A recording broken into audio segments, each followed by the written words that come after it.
As we continue with the sermon, I ask the church to please pray with me. God, may the words of my mouth and the meditations of our hearts be acceptable in your sight. Amen.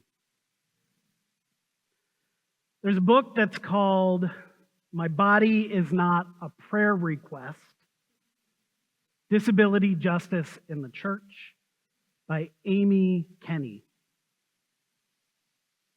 This book is really instructive because so often when we hear stories of miracles and healings, an ableist mindset gets put upon the person who is healed.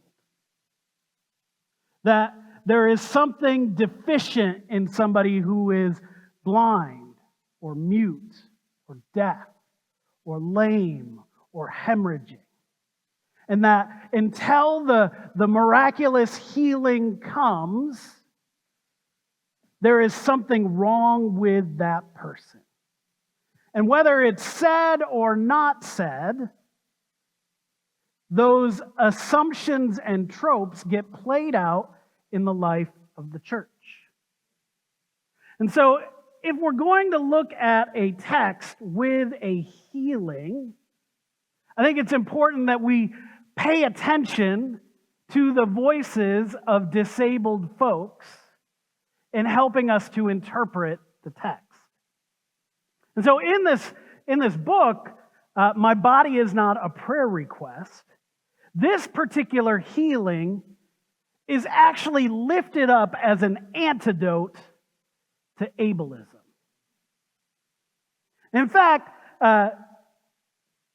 Amy Kenny says that the healing, the miraculous moment is not the most important part of the story. That healing happens in verse 7, but the story continues all the way on until verse 41. There is clearly something going on here that is more interesting than the restoration of sight to the blind man. And that actually, when the disciples see the man who is blind, they try and do theology to him. Who sinned, this man or his parents, that he was born blind? And Jesus' response is, you're asking the wrong question. And in fact, his blindness reveals God's works. Jesus does not say the healing of his blindness reveals his works. He says this man, in his disabled form, is a revelation of what God is up to in the world. And then we see what happens in the rest of this text. The healing happens. The sight is restored. He goes to the pool of Siloam. He washes the mud from his eyes. And then he goes back, and the community can't make space for him. They would rather talk about him than to him. And so they have all these conversations about, is he? And the one who was once blind says, it's me. The one who you've known my whole life. I've always been around this community, but you've never made space for me. But I'm the one. And they said, well, what's going on here? He said, well, let me tell you. Jesus encountered me, recognized that there was no space for me, and then did a miraculous thing so that there could be no barriers to my inclusion in community. And then the church folk got involved. And they said, we don't like the way that this happened. It didn't happen in the right way, in the right time, in the proper form of things. And so they start asking questions. How did this happen? Why did this happen, right? The people don't want to talk to him. They want to go talk to his parents.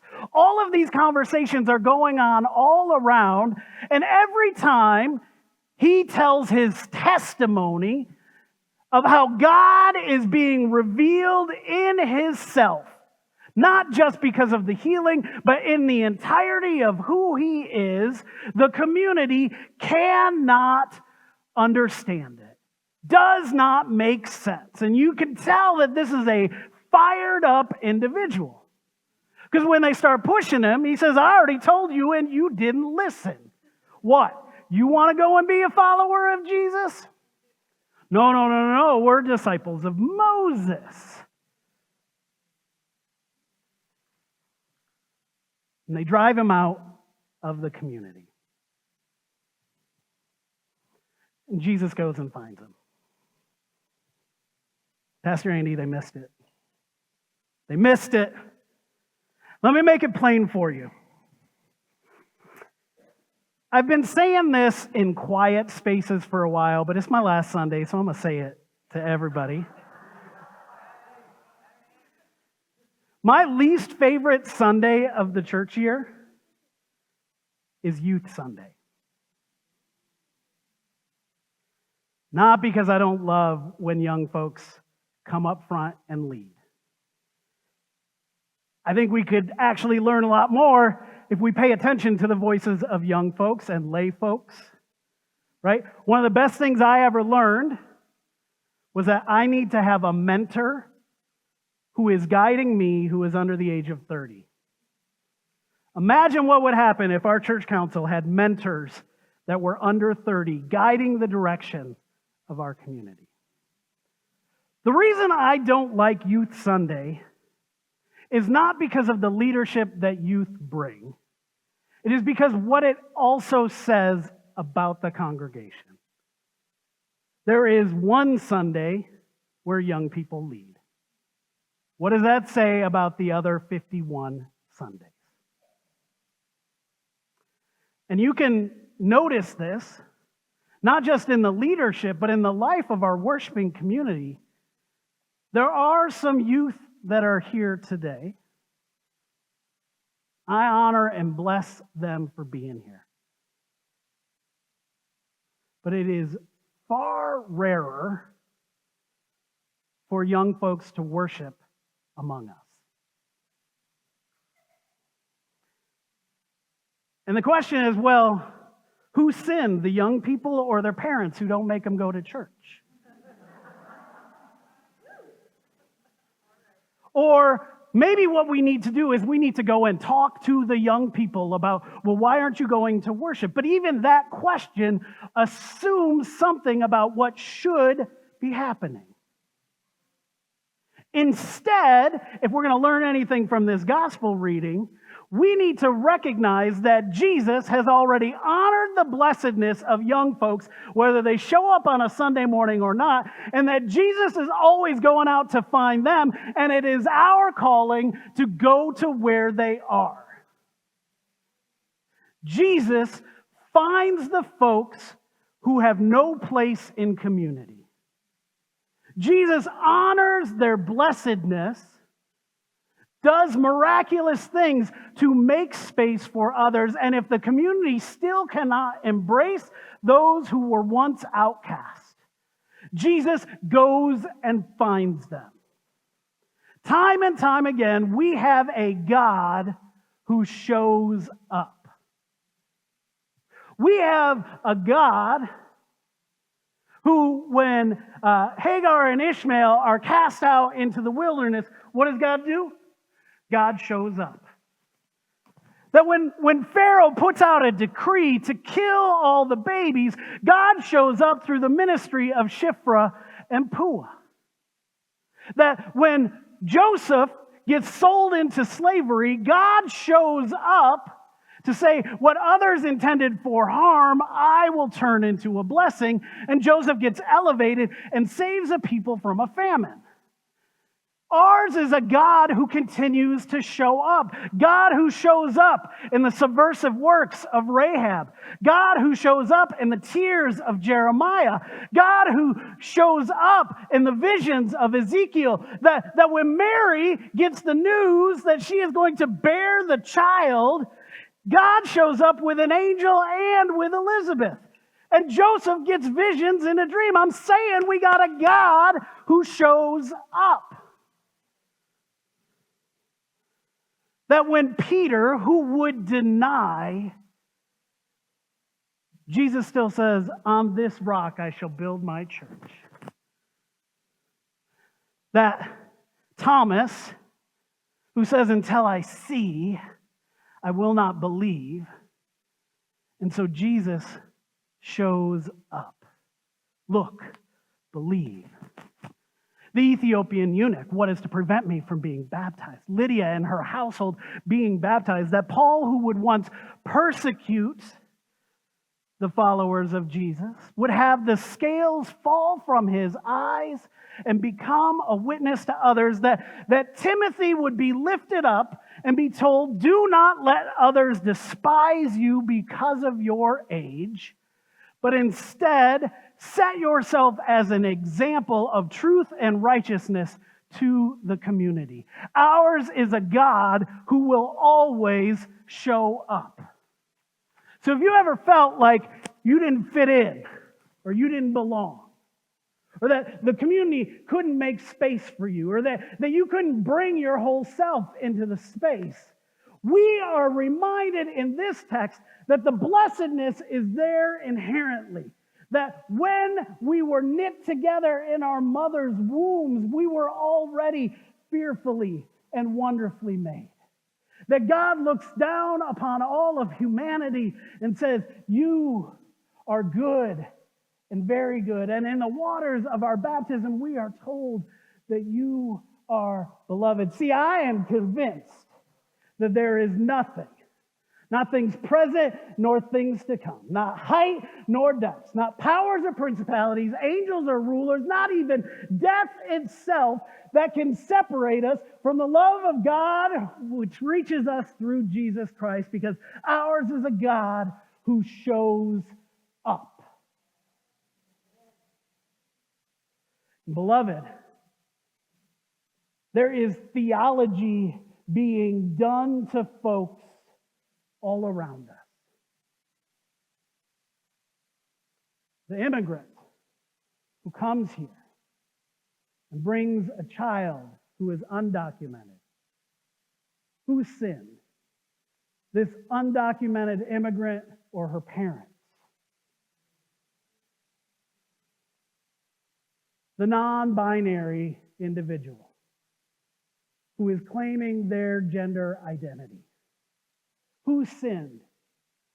This person or their parents? The political resolutions that will be voted on in November are calling into question the belovedness of our trans and non-binary siblings. It is asking theological questions. Who sinned? The polyamorous individual. Who sinned? This person or their spouse to lead this situation? Every time the church echoes the exclusion of the world, theology is being done to others, and bad theology kills. Beloved, I do have a prayer for University Congregational United Church of Christ. First, it is to have the noticing that the disciples have at the beginning of this text. The theology is wrong, but they do understand that something isn't right about this individual. That somehow this person is excluded. They assumed it was blindness. They assumed it was disability. They assumed it was not being part of the Levitical code of purity and insiders and outsiders. They assumed they were being good church folk. They assumed they were following everything that their rabbis had taught them.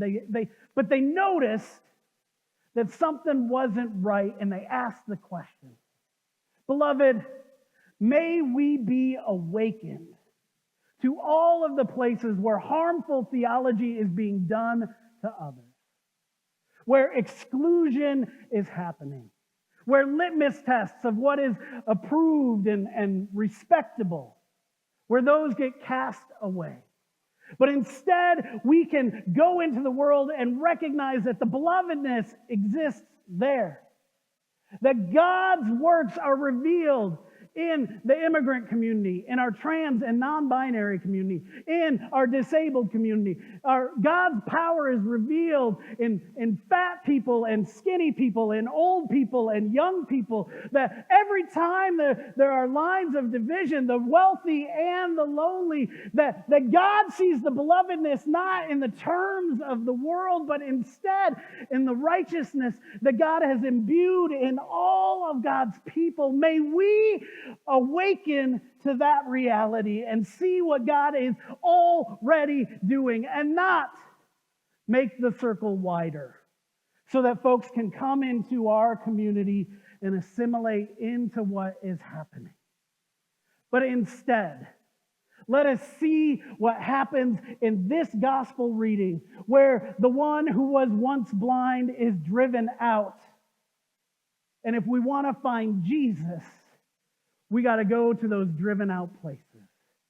Because when we move outside of our comfort, outside of our circles, outside of our expectations, outside of our ableist ideas, outside of our toxic theologies, outside of our assumptions about what is right and what is wrong, and we recognize that Jesus is already there, if we want to be part of what Jesus is up to, we got to go there. We got to go to where Jesus is already at and not expect that they're going to come in to here. That is where we find liberation. That is how we experience salvation. That is the true miracle of this text. That is my prayer for our community and for all of our churches. And that, my friends, is our good news. Amen.